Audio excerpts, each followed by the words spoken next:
Welcome back to the Win with Dice podcast, a podcast featuring members of the Win with Dice team. I'm Calvin, and I'm joined here by Ramon.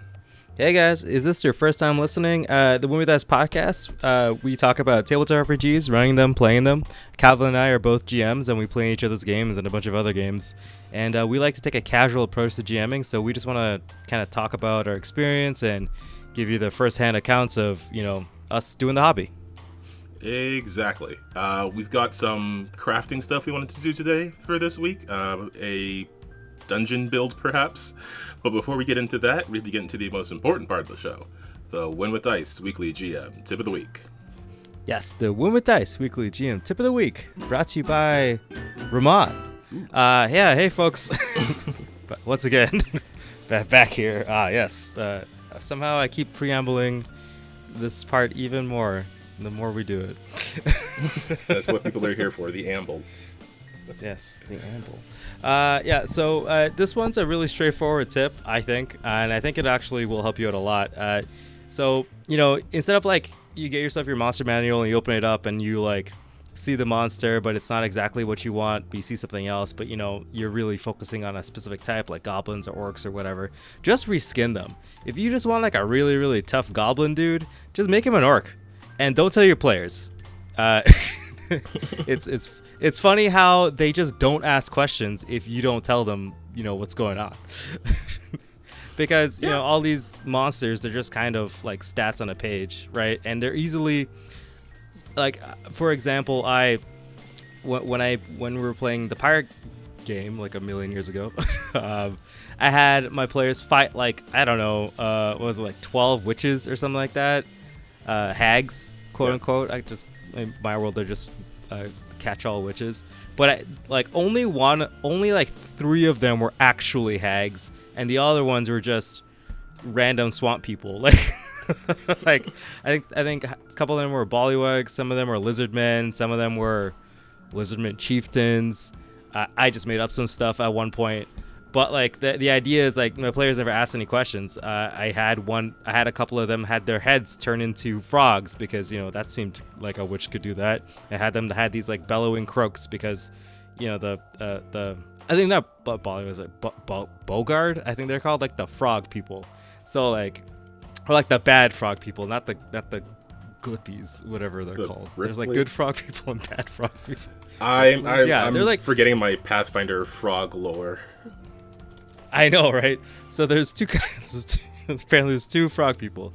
Good frog people who the players can play, and the bad frog people who are just there to get beat up. Anyway, that's the kind of thing. I just needed a varying amount of difficulty in the fight. So it isn't just a slaughter because hags are really tough and they're really crafty. But I still wanted to keep it on theme. I literally kept everything the same, except I just told my players that, oh yeah, these just look like witches, but then they transform to do their heads or body parts to do the thing that the actual stat block says. Right? You got to remember that these things are just numbers and words on a paper. So in the narrative when you're saying it, you could just say whatever it is. If you want a crazy cool kick-ass a dude who fights well, call him the Dragon Master. Lol, you could just take the dragon stat block and just tell everybody he's using a really cool, awesome sword, and then they'll never know. Yeah. I mean, so long as it feels consistent, right? Because with that witch fight, all the witches had the wacky witch personality. They all had weird names. They all acted very strangely and oddly. So when they were doing different magical things, it still felt consistent for the creature or for the character. I think if you manage to do that, if you manage to give a creature an ability that makes sense for what it's capable of doing, then yeah, you can definitely take something and just reskin it and repackage it such that when you present it to your players, they're going to think, no, that's just what this thing does, and then you don't have to work on the numbers so much. I mean, if you want to get into the technical stuff, obviously you can. This is not a universal thing, but definitely don't be afraid to just take a block of something, paint it differently, and then use those numbers, because those are already calculated to be X amount of difficulty at that level. Again, this is all dependent on the game you're playing, but for the most part, if you have a pre-made NPC. Exactly. Or you could take abilities from different creatures. Like I like taking the cockatrice is actually a very silly animal that you have to fight, but it's really cool when you take that cockatrice cool ability of like calcifying people and put it on other things. So all of a sudden now it's like you have this really big, gnarly griffin, and then all of a sudden, because it's I guess has some cockatrice lineage. Now, as you're being stalked by this griffin, jumping in and out of the clouds and striking from the air, you also turning into stone, which is like another layer of fun and kind of spices up a pretty standard fight, I guess. And then you could just call it like, this is the alpha griffin. Yes, super secret alpha griffin powers. Yeah, I mean, so long as it makes sense for the griffins you've presented already. It seems it makes sense in that area to have like, oh, here's something just more powerful and might have special abilities. Then yeah, you can definitely do that. Yeah, the coolest part is you just reskin it with the color. Like this one has a red beak, and you're like, oh, he's the special one, right? That's how you know it's the boss one. Yeah, he's the boss. He's the one in charge because you tell him he's slightly larger and has a different color palette. So there you go, folks. There's your tip of the week. Just reskin those stat blocks, and your players will be mucho impresto. Okay. That's a technical term. Yes. Okay. Well, let's hop into this week's episode. We did take last week off. Things were a bit busy, so we want to do more of a chill episode, I suppose. So this is also going to combine something that I was trying to work on but wasn't really making much progress on. Something I wanted to work on for the Crown of Dragons game that we've been hinting at for a while, and it is the Willy Wonka-esque dungeon that we've mentioned a few times. So real quick at this point, I just want to make sure any of my players in that game, just stop listening to the episode at this point, because I am for sure going to be talking about things that we'll be doing in the future, or at the very least laying out the bones for whatever structure I end up doing, or end up working with in that game. I know you guys like the podcast, but... So many moons ago, in session 30 or so of this game, the players came across a candy factory owned by a gentleman named Carlyle Crackle, this gnomish, eccentric figure wielding a cane who was always sort of spouting off random nonsense and interesting ideas. Because the party had come across what looked like a stolen crate of his candy at one point, they were trying to return it to him.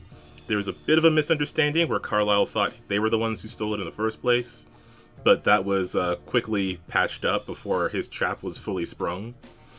They managed to have a bit of a conversation during which Carlyle admitted that he was sort of looking to retire from the candy making business and wanted to have someone else take over his factory.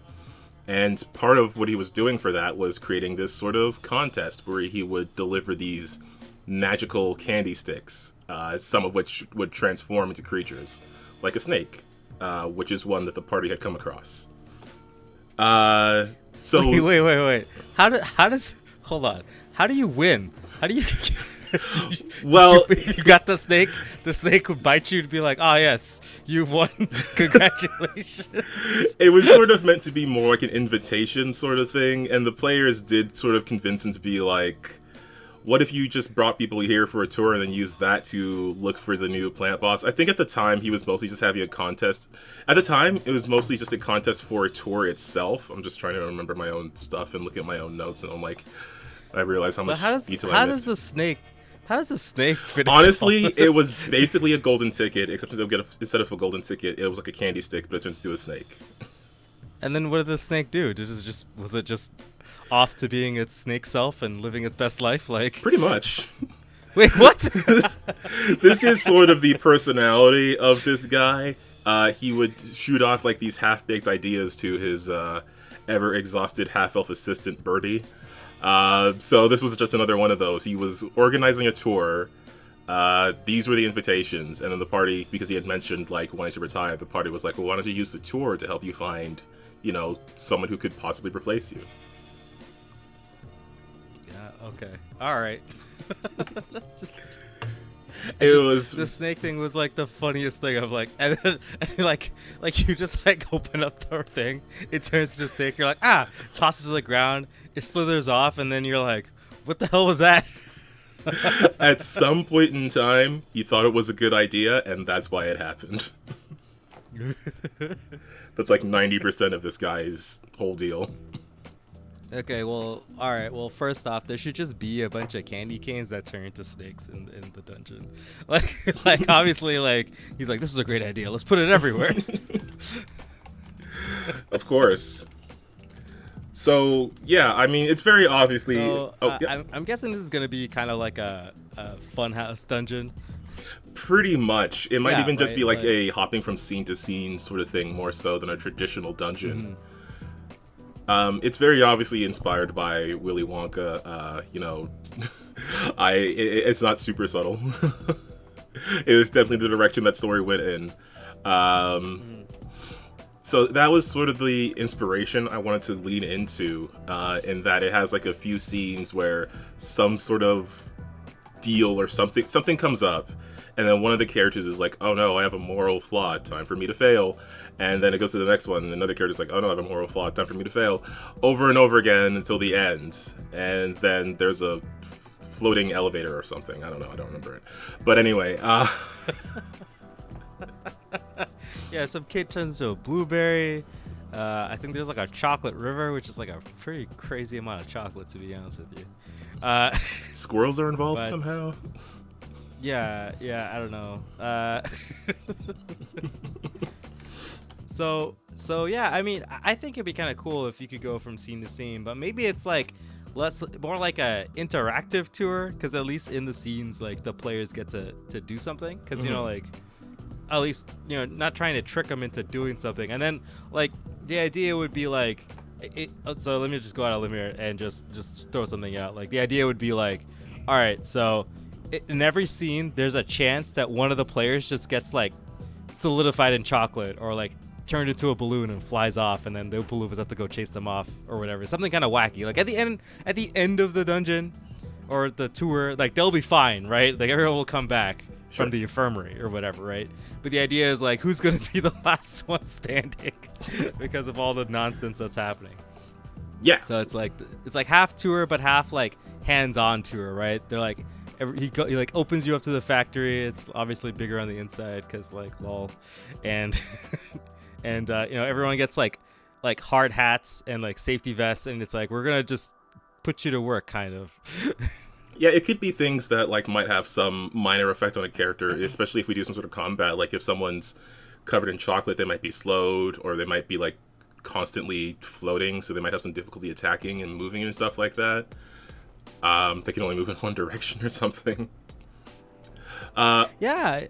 Or you could have like a bunch of conveyor belts. Conveyor belt room might be kind of funny, where it's just like, oh no, you have to, you know, like one of the Oompa Loompas fell on the track, go save him, and then it's just like a bunch of like candy dripping everywhere. It's like he's just being carted off, and you have to try and like stay on the or not fall off the conveyor belt onto another conveyor belt and go the opposite direction or something wacky like that. Yeah, like some of these might not even have like fully realized maps. They might just be more of a theater of the mind kind of thing as well.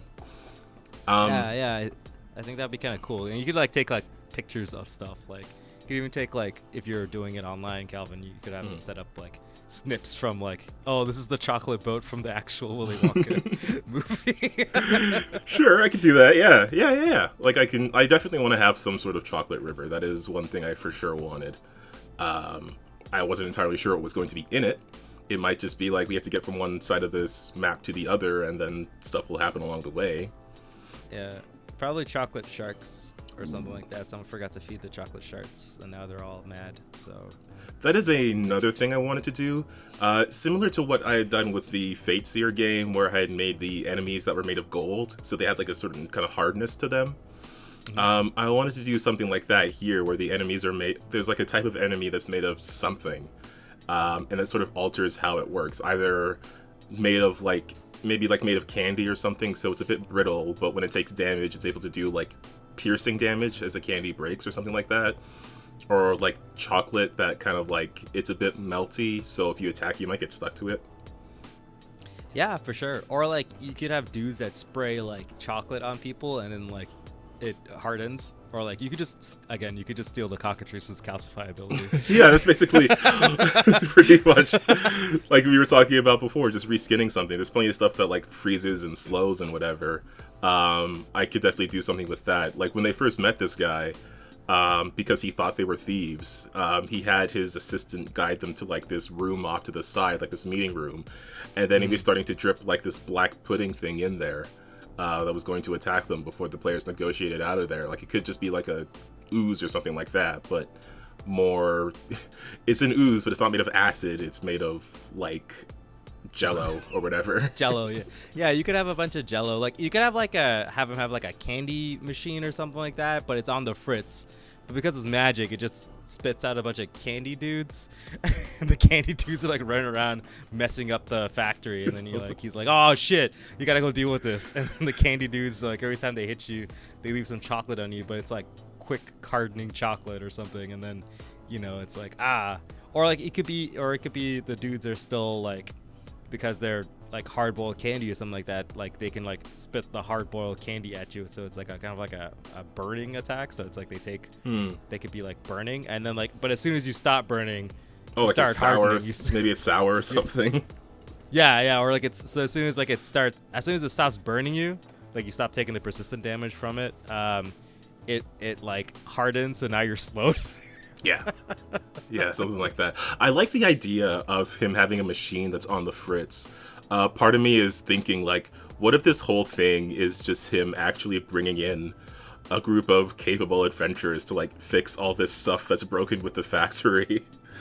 Like, he actually just needs repairs and stuff, and he wasn't able to handle it. yeah. Or it could be like the chocolate river is like there's like too much chocolate, it's flowing too fast, and he has to figure it out. Yeah. So he had to like cross the thing, and he's like, I'm not gonna do that. Because like he has his own staff and everything. It's meant to be staffed by gnomes. It's like a reverse. So like the Oompa Loopers are the ones in charge. So it's like mostly staffed by gnomes. But like maybe there's just some stuff going on. Like maybe there's something infesting the river that they can't take care of, or it's overflowing, and Carlyle Crackle, he just like manipulates it into this competition thing where you come in and you do something that helps him fix this place, and also makes it clear that you're qualified to take over when he wants to retire.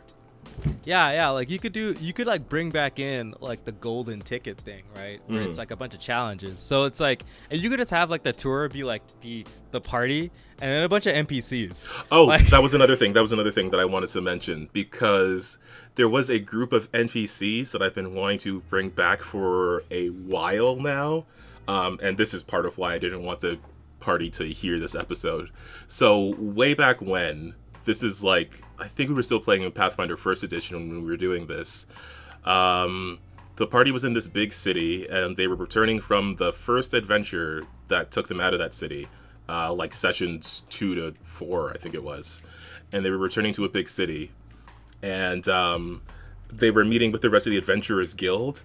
And they met this one party that was part of the Adventurers Guild, the Flaming Falcons, who I wasn't trying to play them as jerks, but they ended up being a bit more condescending, I guess, than I had intended. So they ended up being like major rivals to the party, but they're also on this quest for the Crown of Dragons. Like they essentially they kind of split up. Like, so the party in the game, the players, they went to do research in one place, and that group went to do research in another place. And they haven't really shown back up yet. I was thinking of bringing them back for that interdimensional dungeon, but I think it would be more interesting to bring them back here as like rivals in this competition. Yeah, and you could have like all the bad stuff happen to them instead of the party. Yeah, pretty much. Like if something doesn't happen to a player character, it'll happen to one of them, because there's like there was an equal number in their group as there were player characters.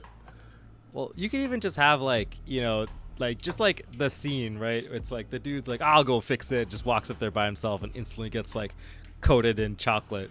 And just like engulfed. Yeah, and then he's just hard and solid, and like he's stuck, and it's just like he's like, oh, I see. We should probably not get like that. Pretty much.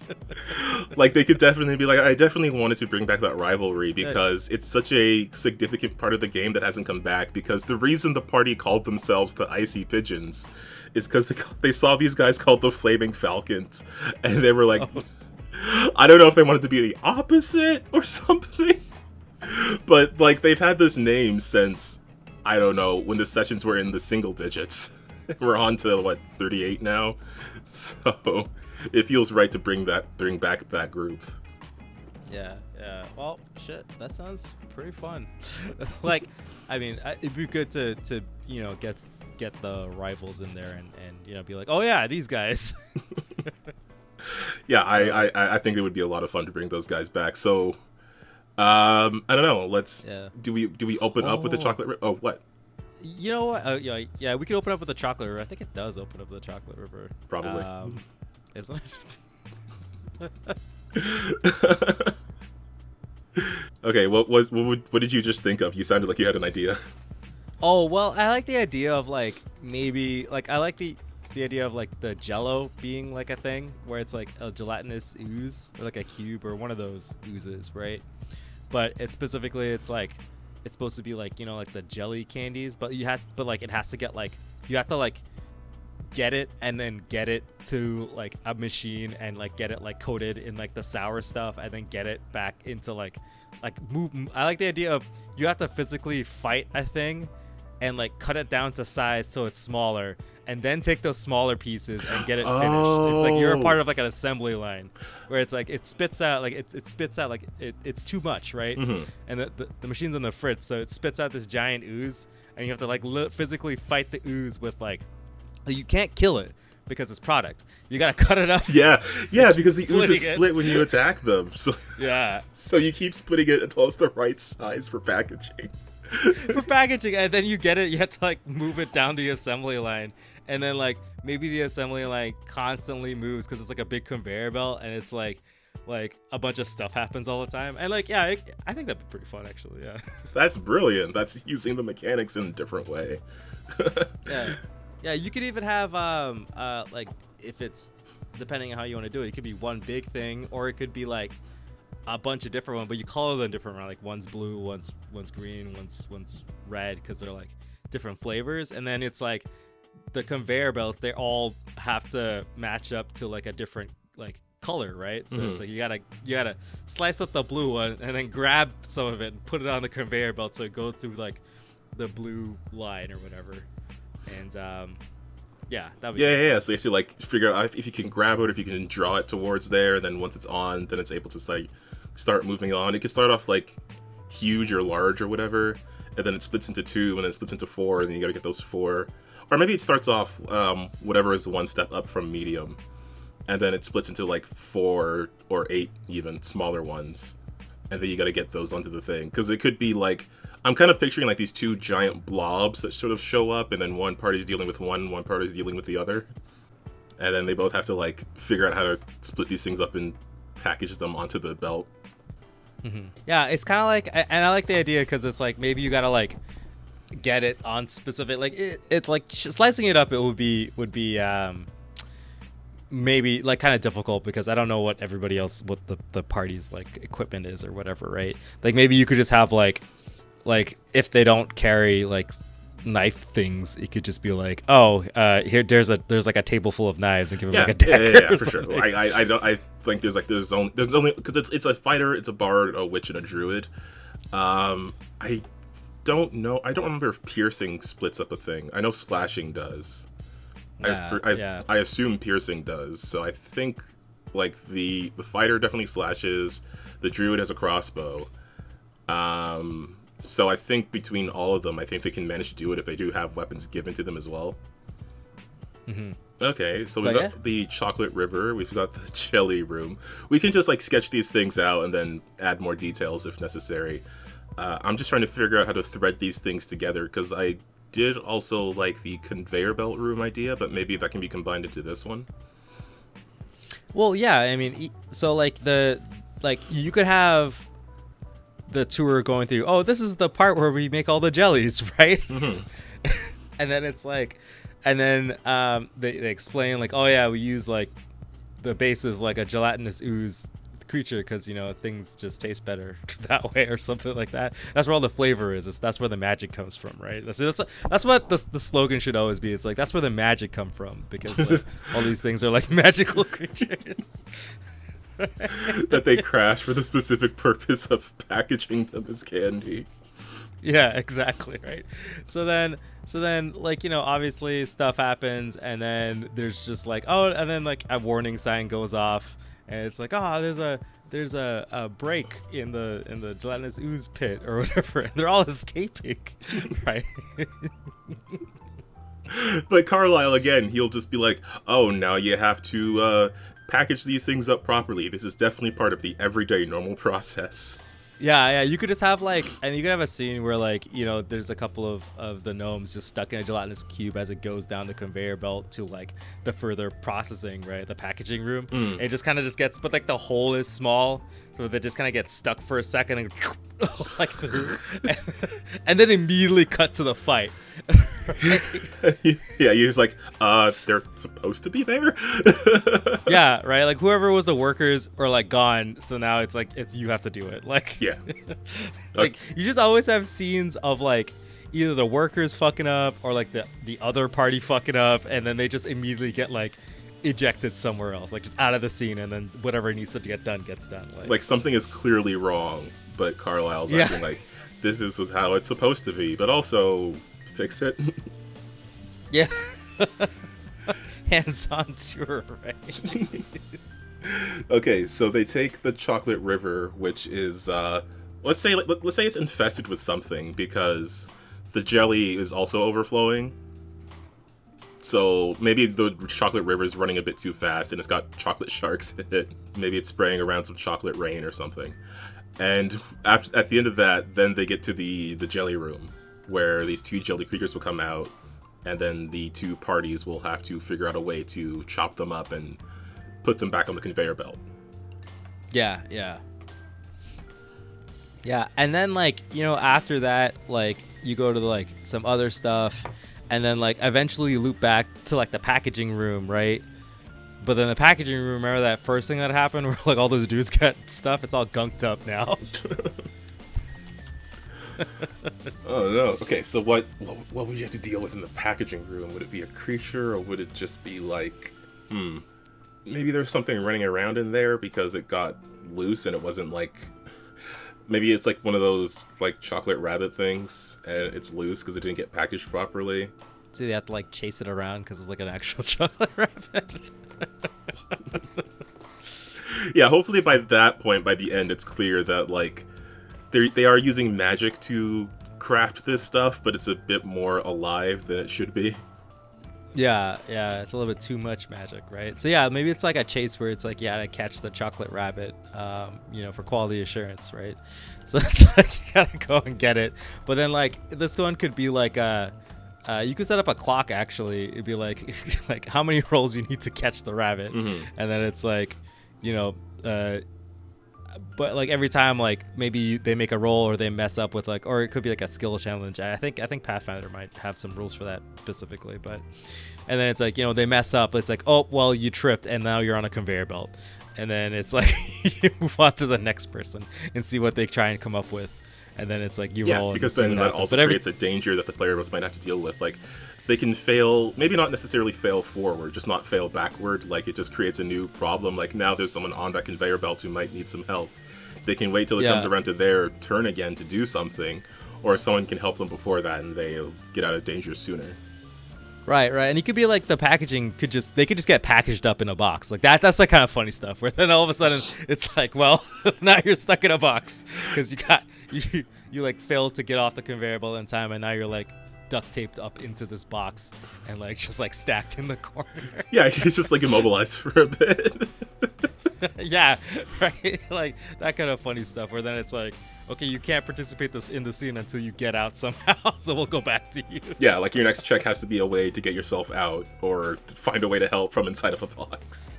Yeah, right. It could be like maybe a bunch of chocolate rabbits got loose, right? And then it's like find all the chocolate rabbits, like, and then it's like, what do you do, right? It's like, and you make a roll and see what's going on. Perfect. Okay, so you could have. Yep. Yeah, you could have another scene where like there's like a dude on a conveyor belt and he just gets packaged up, and this is like, don't let this happen to you. Oh yeah, I can definitely have like a bunch of gnomes doing something comical as they're going on through here. Yeah, yeah.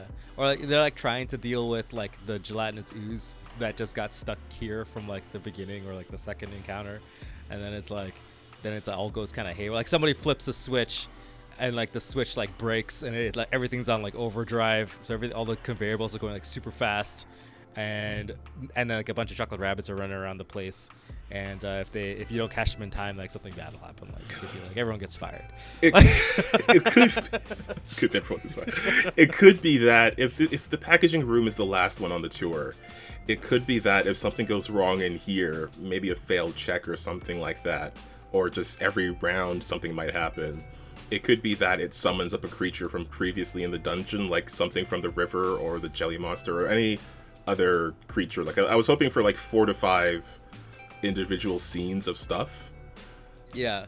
That or maybe less than that. I don't know if I want this all to be in one session. I think this would be fun to be at least a couple of sessions.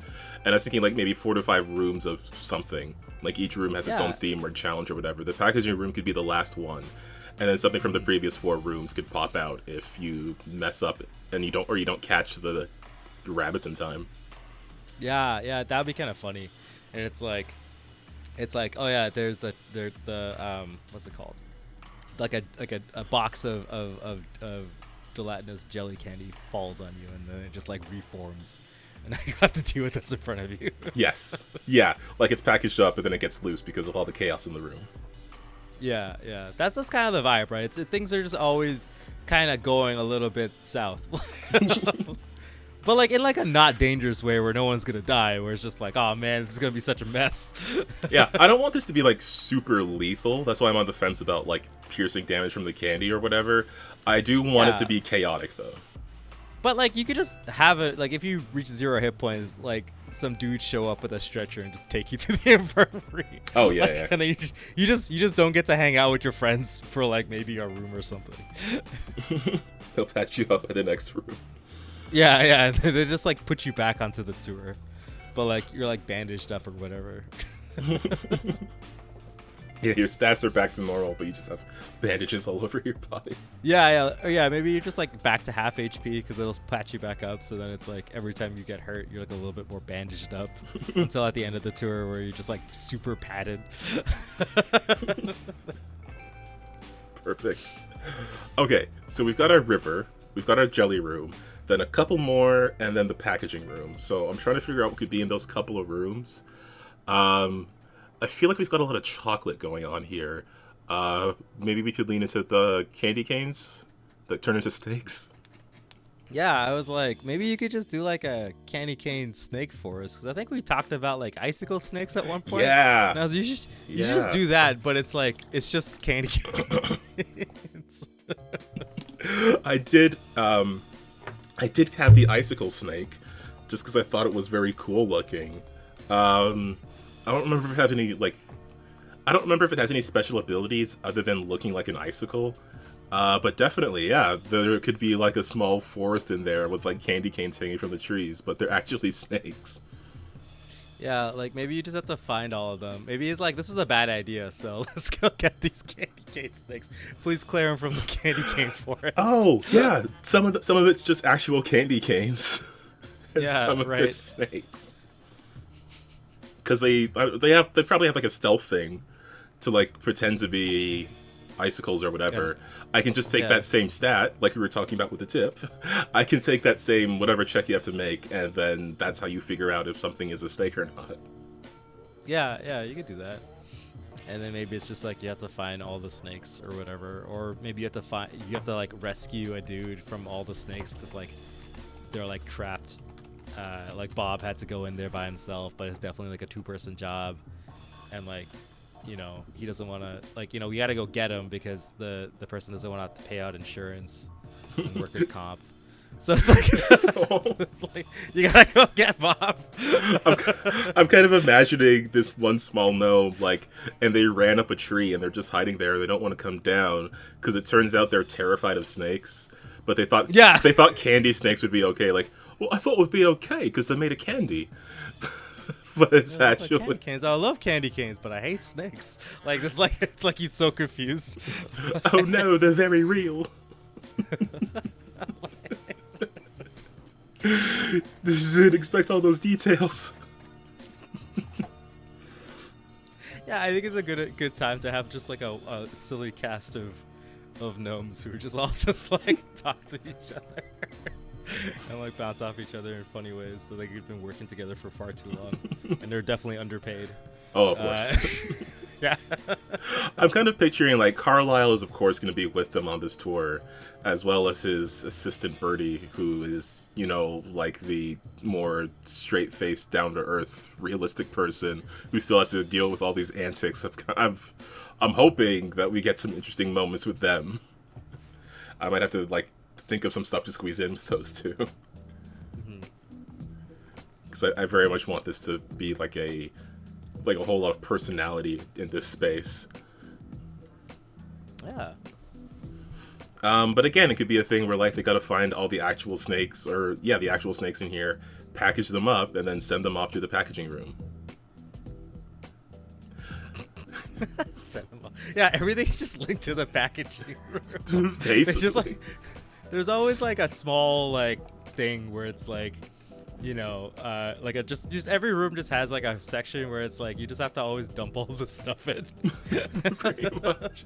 Like the river takes you into the production area, and then there's the like 3 different chambers, the jelly one, the candy cane one, and then some other one. And then when that's done, they go to the packaging room and deal with the stuff there, and things from the previous rooms might show up again. Yeah, that sounds pretty good.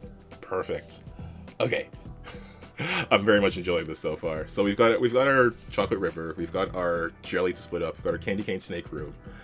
I want to just put one more room in here, just so it feels like there's enough production stuff going on. Yep. You should have like a cotton candy room where it's just like a big, like, I don't know how you would, like, it might be something like floating, like the cotton candy is just clouds, but like it's like it'll make you float. That kind of fun thing would be good. Like it's all on these floaty bouncing platforms. Yeah, maybe that's it. Or it's like there's just like a big fan. You have to like go and fly up and get it. Yeah, because candy, like cotton candy, it uses like a twirling thing to make it, right? So maybe it's like attached to a big fan and is going too fast, so it's just blowing all the cotton candy into the air. Yeah, and it's like the switch turned off, like in the middle of it for some reason. It's because it's just poorly designed. That's where it always is. Yeah. But so like, what would you do in that one? I guess it'd just kind of like be like a couple rolls, right? Where it's like, don't get tied up in a bunch of cotton candy. Or like maybe it's like if you mess up, like you get wrapped up in cotton candy, but because the cotton candy is magical, you just start floating up into the air. Yeah, that would be could be that. Yeah, like the lever's on the ground, but you get too stuck in the cotton candy, you start to float up. I was kind of trying to picture if maybe there's some other creature in there that's causing some frustration, something that got loose from another room. Maybe one of the, because I had like that ooze thing before. Oh, but we already had the jellies. Yeah, but I mean, the jellies could be something else. If you want the ooze thing to be, or it could be, oh, you know what it could be? It could be like a cotton candy elemental, but it's just like a wind elemental. Oh, that's why like it's like. Yeah, it's like a cloud elemental or whatever. I'm sure there's like stats or something that you could find that like would be like, this is a cloud that will beat you up. It's like like some sort of elemental got stuck in the machine because of all the magic they were using. Something just got like yanked in from another plane and then just got wrapped up in the machine.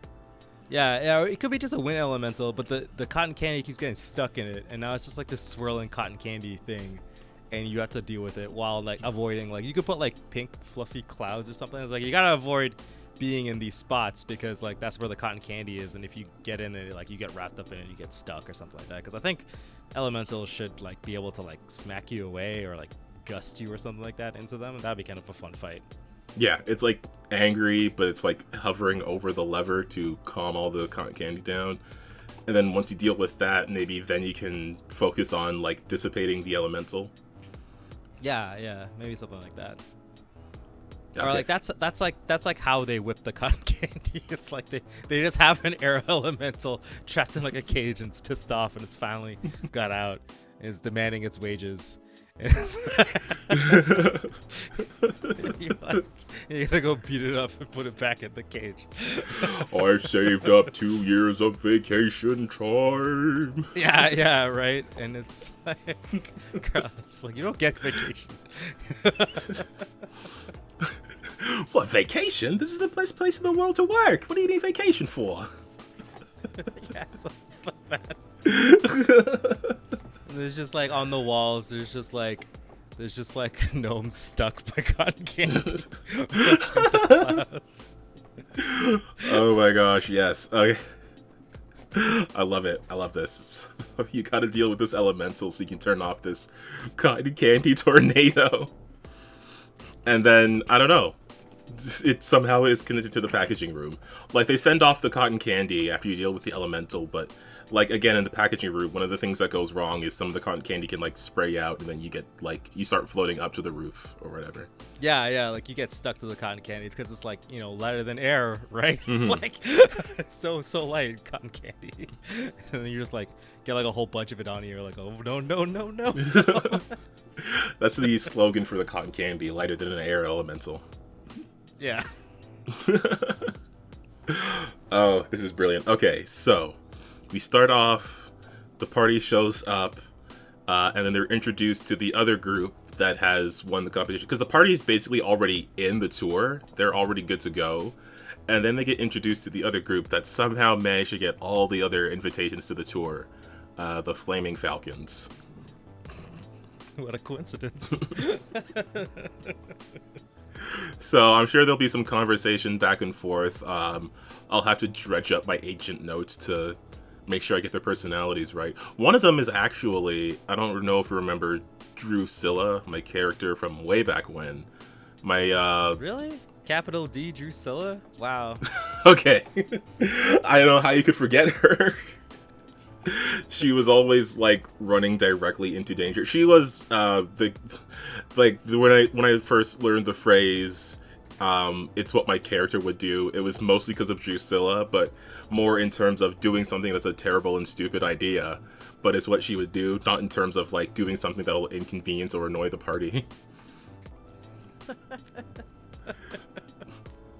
So yeah, Calvin learned how to roleplay.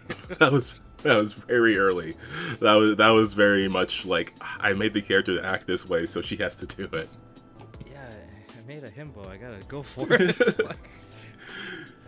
Well, more like a. Well, actually, no, I don't know what the female version of himbo is, but anyway. She was a shonen protagonist with none of the powers. Yes, perfect. But yeah, she's just one of them. But yeah, they meet, they have a bit of a conversation, and then Carlyle's like, well, it's time to start the tour. And then they go onto the Chocolate River, and it's going to be like this cool presentation at first, like this boat on the Chocolate River. It's going to sound really cool. And then partway through, he's going to be like, oh, by the way, chocolate sharks. Like there's some sort of infestation or something. And they have to deal with those, and then when they get to the end, maybe it'll be optional what room they go into first out of the three. It could be something that they choose to do.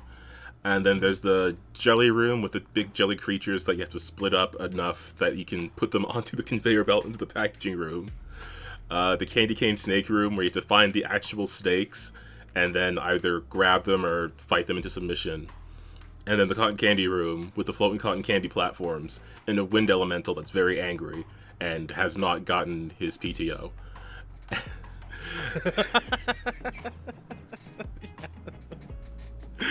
Yeah. And then after all of that, we get to the packaging room where you have to deal with these chocolate rabbits that are running around. Yeah, and it's just like a whole bunch of them.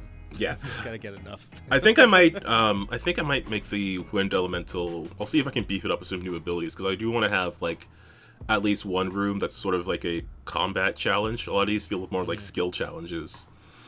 Yeah, well, you could have. Well, I was thinking about too, like if you're down for it. I'm not sure what the level of golems. I forget what level your party is, but 7 now. 7? Yeah, okay, maybe they're too low level, but you could look into like the golems, because like maybe like the magical furnace, like it just gets up and just starts walking away. Oh, sorry, they are level 8 actually. They just got to 8 recently. Yeah, well, you could look at like the golem, or like maybe like a stone element, something that's just like big and chunky, and then if you get hit by like a pipe or something, it just whacks you pretty far, and it has like the powers of a furnace.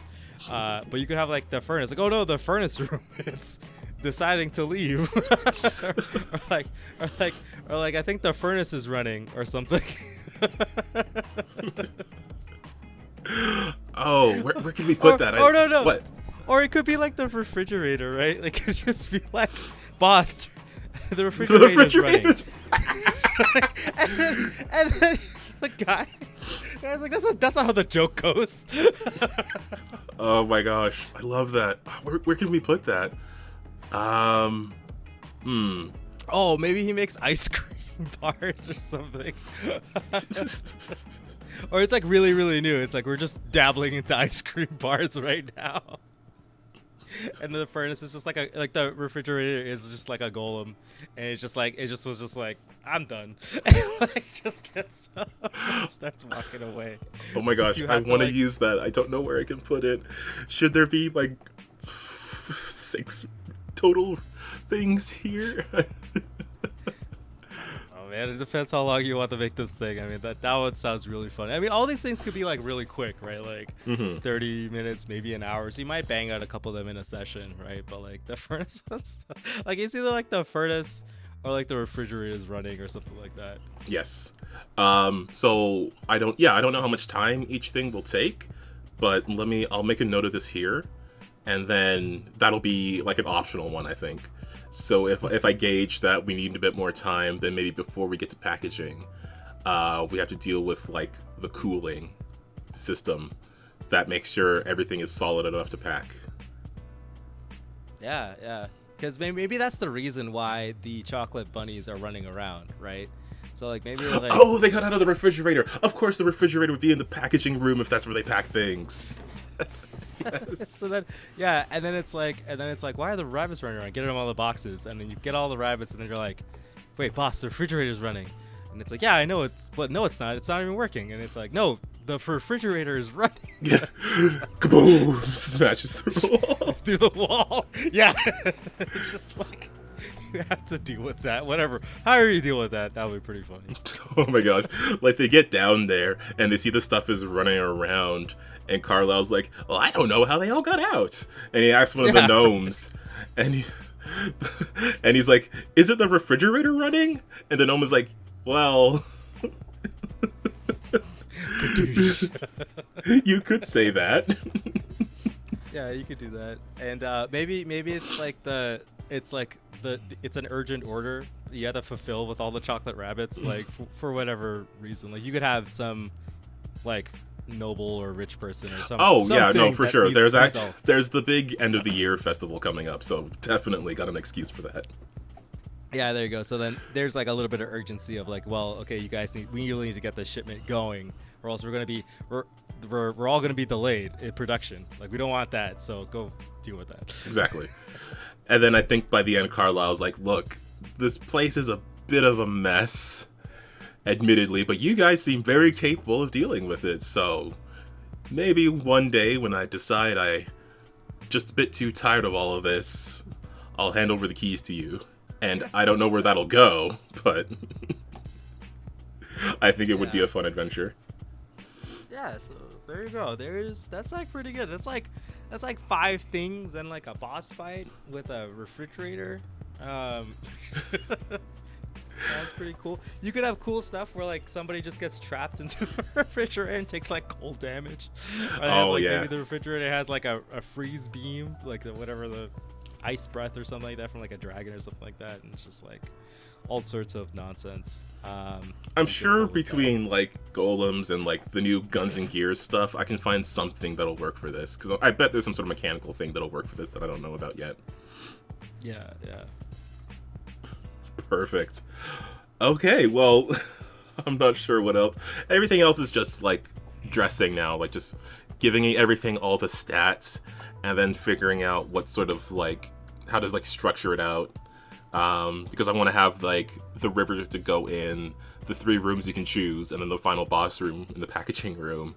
So now I just got to figure out like, is there any other stuff that's, because I do want to have like, I want to communicate like, hey, there's stuff going wrong with the factory and you're actually just here to fix it. So I want to figure out ways I can communicate that, like all the gnomes being in some messed up situations where they're like stuck and trapped and stuff. Yeah, well, you could like maybe like afterwards just explain like, oh, like the will elemental got loose because like the cage sucks, or like it's like he obviously was just mad and wasn't getting paid, or it's like you could just be like the place just needs to have like refurbishments, like you could see like, oh yeah, the lock to this sucks, or like, oh, the lever broke because the bolt fell off, just like shit like that, right? Yeah, like, the place is falling apart, so then chaos ensues. Like some stuff could be broken, some stuff could be like, well, we didn't think of it because we always did things this way. Yeah, that kind of deal. Or like, it was Carlyle's idea. Which is going to be the majority of the problems. Yeah, and then Carlyle can clap back. He's like, obviously, it's the best solution to this. Right, that kind of deal. Yeah. So, yeah. I don't know how conscious I want Carlyle to be of his flaws. I think that's going to be something I have to decide as I'm writing this. Because I don't know, like, if I want to get to the end and be like, yeah, I know I kind of suck, that's why I want someone to replace me. Or, no, this place is a bit difficult to deal with now for some reason. I didn't change, so it must have changed.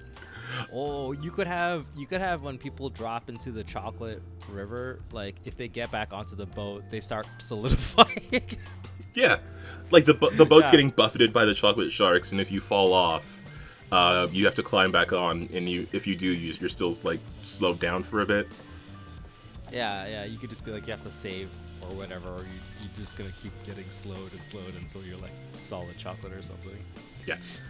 But if you get stuck, then like, I don't know, the sharks like spit you back up or something on just the shore because they don't have a taste for flesh or whatever. Yeah. It's like they only eat like random shit.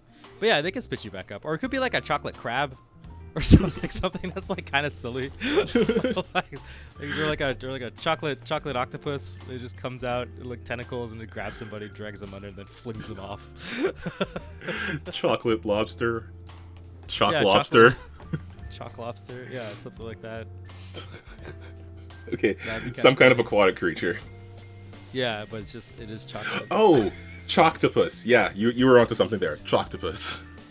Yeah. He could be like the Choctopus, like Gary, like his name's Gary, and, like, and everyone's like, he's like, hey, when's the last time you fed Gary? And, like, everyone's like, Gary eats people, and it's like, no, Gary eats like, I don't know, some other candy bullshit. But Carlyle's probably like, well, he swims in chocolate. Doesn't he just eat chocolate? Yeah, right. Just doesn't eat chocolate.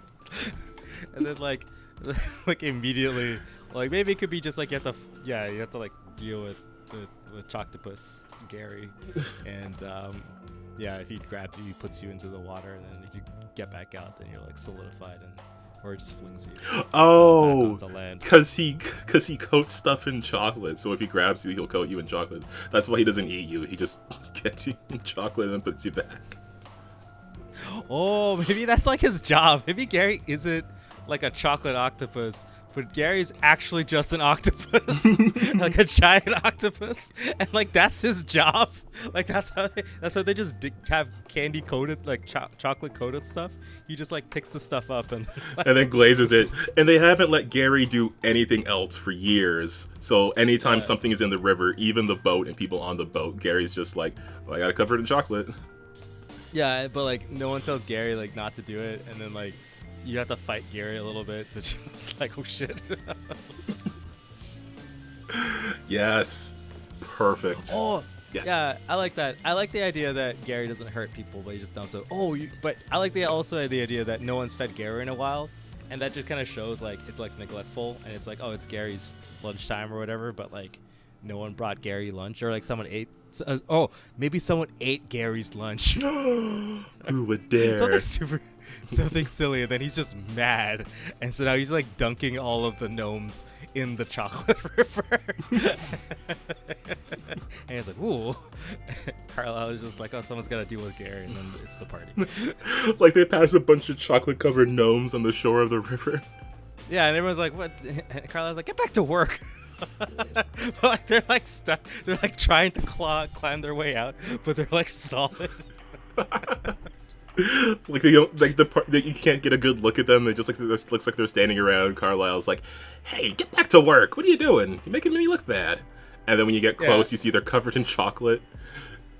It's like this ominous, like you can see like as you get closer, like they're all frozen. Like this ominous darkness sets in, and then the Choctopus rises.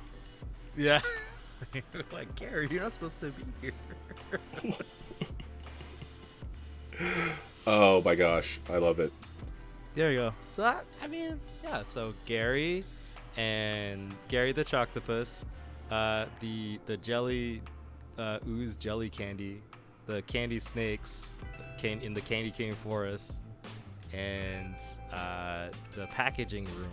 Oh, I'm sorry, the cloud cotton candy room. Yeah, and then you have the packaging room to tie everything together, and the last big kind of boss fight is the you versus the fridge. Yeah.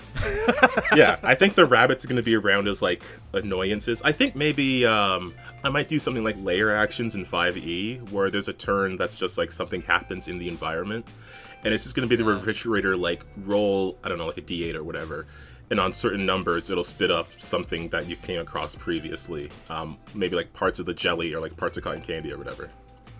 Yeah, or maybe you could just have like in the, well, not spit up, but you could have like it just drops from a vent, or like not a vent, but like a tube. Yeah, because everything's tube, like right. all broken, so it doesn't come out right. So it's just like something came down the tube and it spat out, but it didn't get packaged, so now it's here and it's a problem.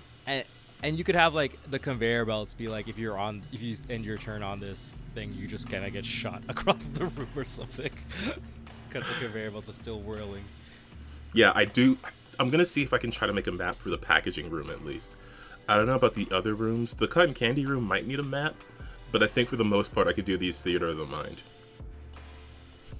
This sounds super funny. Yeah, this is going to be very silly. I really hope no one in the game was listening to this, because I think this is going to be very fun and silly. I mean, like if you're still listening, like you kind of spoil it for yourself, Chief. Like this is some golden material. Golden ticket material. Sure. But yeah, okay, so I gotta go in and I gotta give everything stats and then just lay out the scenes as I want them. I think this is gonna be at least 2 sessions worth of stuff. Or just one really long one. We'll see how that goes. I do also have to consider that I need to make sure I give them enough information about where they are right now in the portal dungeon. So that is something I also have to work on, but this has really saved my butt. I've been very distracted with other stuff, so I'm glad I could use this time to make up this dungeon, because you gave me some ideas I wouldn't have thought of, like the Choctopus. Yeah, this is really fun. Like honestly, like I like making up goofy shit. There's not nearly enough of it. Yeah, there isn't. Everything's so dangerous and bad and trying to kill you. But this is just like some don't get hit with chocolate or else you're gonna get. Man, like, I can't wait to hear what happens, because I just want Gary to just dunk all of them. The funniest thing. Yeah, I'll make sure Gary has decent a decent grab ability. No one ever gets hurt. Everyone just gets chocolated. Yeah, I really like the idea that, like, if not the players, then at least some of the Flaming Falcons are going to be like getting dunked on one by one as things go on. Yeah, for sure. All right, cool. Well, I feel like that's a pretty good episode, Calvin. Yes, I think so too. That was fun. I'm glad we did this. I hope people enjoyed it. I was hoping it could be a good example of just how you can craft a dungeon or a space around a singular theme or idea, and how casual and easy it can be. I'll admit it's easier when you have someone to bounce ideas off of, but like these things don't have to be like.